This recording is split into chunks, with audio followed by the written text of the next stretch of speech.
Alright guys, so this is a quick video on a 2004 Toyota Corolla LE vehicle. I'm working on the rear drum driver's side brakes. The wheel cylinder went bad, so it was leaking a lot of fluid. So I'm going to quickly show you what I've done and what I still need to do. I actually need to install the self-adjuster, part number 12562. The one it originally had was damaged, it was bent, so I need to remove it, install the brand new one. No point in replacing the brake shoes, the hardware, and not fix that as well, replace that bent piece. Otherwise it ain't going to function correctly. So yeah, before I had actually repaired this, I was having a lot of issues removing this cover. Luckily, there's two threaded holes here, in which you can just screw in two. I want to say, let me see, I got this at Harbor Freight. It's a set. This one is an M8 1.25 by 40 millimeters hex head bolt, which is this one here. Let me pull it up. Alright, it's this one here, these two. So you're gonna need two of these, right? If you're having trouble removing this, let me see if I can remove this.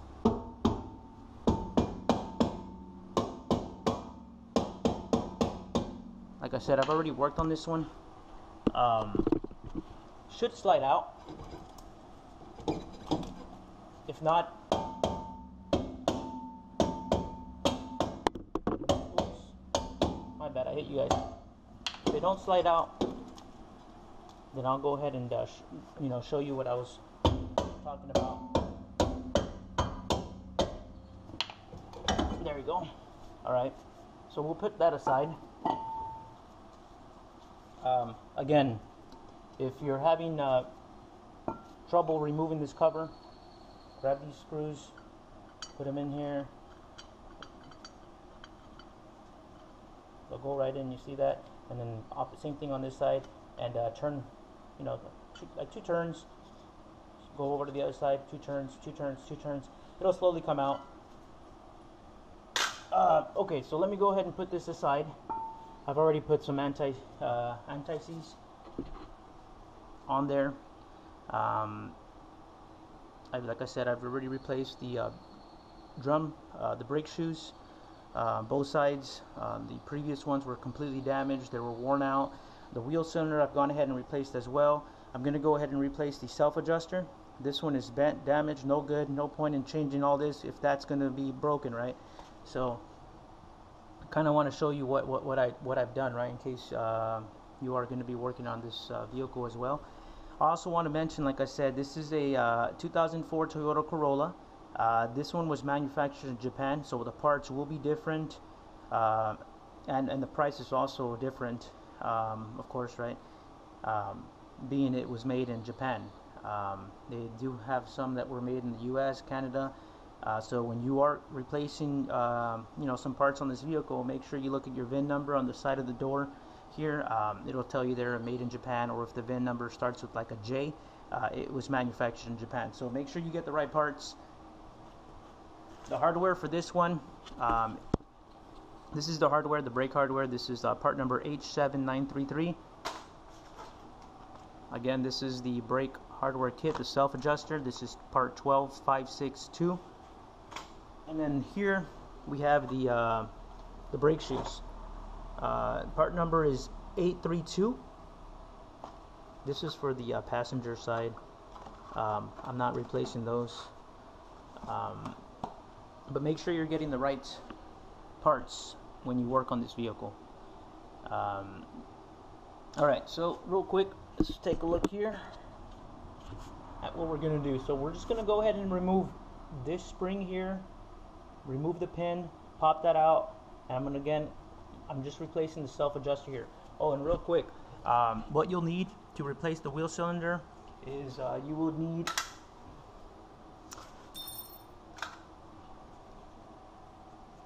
the 10 millimeter brake wrench. So that, as you can see, will slide through here. Watch that. Come over here. it'll slide right in. There you go, it's in, and then you turn right to remove this brake line. You know, a day before you work on it, you could always apply some penetrating oil on both that and this here, these two bolts, as well as this one here, just so you know, just so it's easier to remove. But the bleeder valve is a 5/16, so you know it's a 5/16 bleeder valve. Where is it at? There it is. Yeah, 5/16, there it is. Alright, and that bolt, I'm not sure. Apparently I didn't have a bolt that fit it, because how you see there's a little gap there. I wasn't able to insert the bolt, it didn't fit in there, so I just used a crescent wrench. Just Google it, figure out what bolt size it is. That's what I use. Alright, so what I was saying is we're gonna go ahead and remove that there, and I'm not using any special tools here, guys. I'm just doing, oh, let me get a better angle here. Alright, let's get a better angle on this side. It's probably better, hopefully. Alright, so I'm gonna just turn this, push, turn, that comes off. There's the pin in the back. Alright, so that's already loose. We do have a spring down here. That one, I'm gonna go ahead and just see if I can pull it out. Here, I'm gonna need my two hands for this one.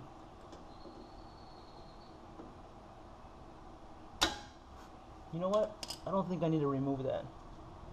I should be able just to, yeah, I don't need to remove that. I'm gonna go ahead and remove the top one.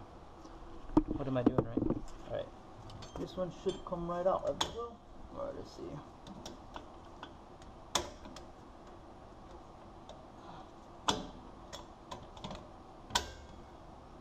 There we go. Alright, so now that that's been removed, we're going to go ahead and slide this adjuster out. Here, let me get a better view for you guys. Alright, so I've gone ahead and removed that, right? Go ahead and, kind of hard to do this with one hand, but I want to get you all a good view. Alright, let me just use the pliers to this one. There you go. That's out. Alright, so this is the defective one.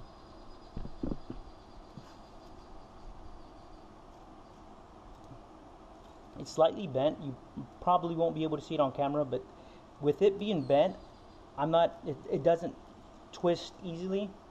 And again, with this being damaged, it's just completely pointless in replacing all this when this is not going to work. I mean, they won't even function as far as the brakes go. Okay, so I'm going to go ahead and put in the new one, and I'll be back. Alright guys, so I've gone ahead and I put in the new part. Compare old parts to new parts. Good thing to keep in mind, this bolt was bent, so it would jam up, so we needed to replace it. What you do here is before you install it, right, you want to get this piece inserted through the middle, then get this piece, screw it on, otherwise you won't be able to put this in. I did add some anti-seize on the thread. You don't want that to seize up. Some of this stuff here. Alright, so what we're going to do, we're going to go ahead and install the pin to hold this brake shoe in place. That's what I want to do first. Insert it at the back. Alright, and then I'm going to line this up. So I have it here. You're going to push, turn. So push, twist, and you're done. And here you can just lock it into position. Alright, that's good. Just like that. And then we're going to go ahead and insert the adjuster. Alright, so hopefully this isn't difficult. Alright, just going to hook it on the back side first. There we are. So I've hooked it up back here. And then I'm going to go ahead and get this piece and put it on here. Alright, let's turn this over. Alright.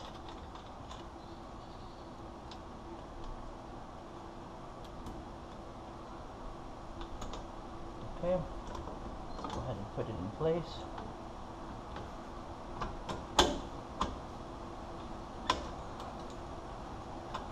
Oh, this came out. Alright, let's try this again. Insert, that's good. Come over here, bring this back, bring that back. Again, you're gonna struggle with this, but you'll eventually get it done.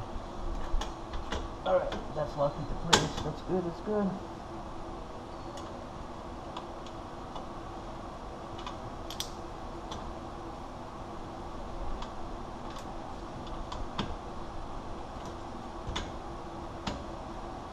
Alright, now what we're gonna do, everything's where it belongs now. Alright, I'm gonna go ahead and insert this spring on the side so it's locked into place. I'm gonna go ahead and grab it. There it is. And then I'm gonna try to lock this. Hopefully it isn't too bad.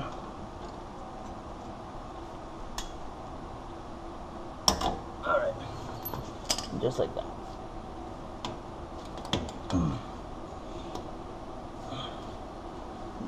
This is well centered. Alright, that's pretty much that. Alright, that goes there like I said. Make sure everything's on there good. These are springs out there that I installed. That black spring as well connects to the guide. Yeah, so now what we do is, again, make sure everything's centered, double check everything, insert your drum, make sure you push it in nice and snug. Back here there's a little slot here, this rubber grommet. You remove that, then you adjust the self adjuster, the star wheel. You adjust that to where this becomes see, this is really loose, so I'm going to go ahead and adjust that. Make sure I get some resistance, not too much, not too little, just right. And that's pretty much that. Again, I just wanted to kind of do a quick video on this, because if you are going to be replacing the hardware, the wheel cylinder, the brake shoes, make sure you are again getting the correct parts. Depends on where this vehicle was made. Again, this Canada, Japan, US, I don't know what other countries, but just make sure that you're ordering and purchasing the correct parts, otherwise you'll be making trips back and forth at the parts store. Alright guys, so that was that. Have a good one.